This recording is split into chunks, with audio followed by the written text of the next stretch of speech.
The United States is known as a beacon of hope, but anti-American voices call it irredeemably racist.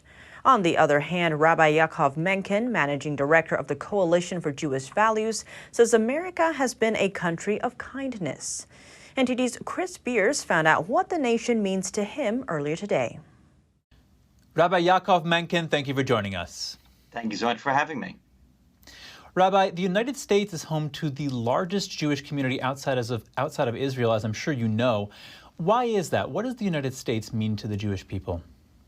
Well, it's really been a country of kindness because the United States was built on tolerance and the idea that there is no state religion, so that everyone can have their own religion and their own freedoms and enjoy the same freedoms. And that is something that the first president, George Washington, promised to the congregation of the Jewish congregation in Newport, Rhode Island, several hundred years ago, when he said that he quoted the prophet Micah and said that every man shall be able to live under his own fig tree, and there shall be none to make him afraid.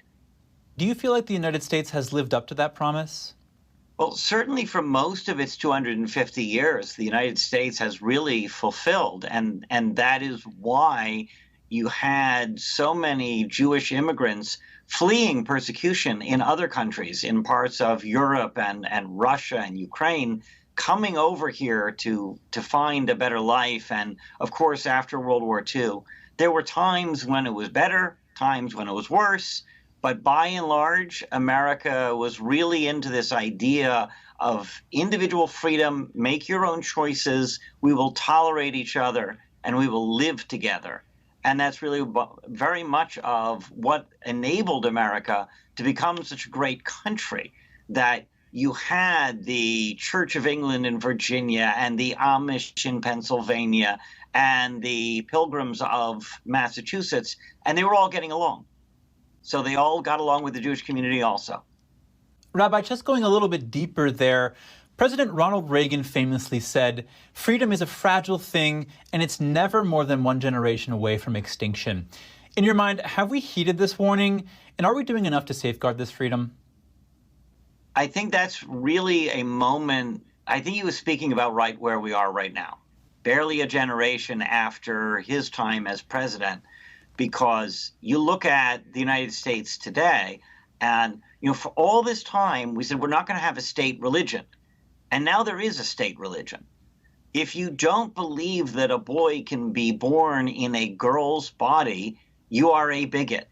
And you have to absolutely violate your religious beliefs. If you believe that marriage is uniquely between a man and a woman, you are called upon to violate your religious beliefs.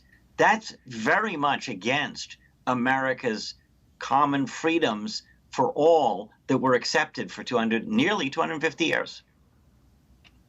Just in closing here, Rabbi, what would you most like younger generations to understand about the United States?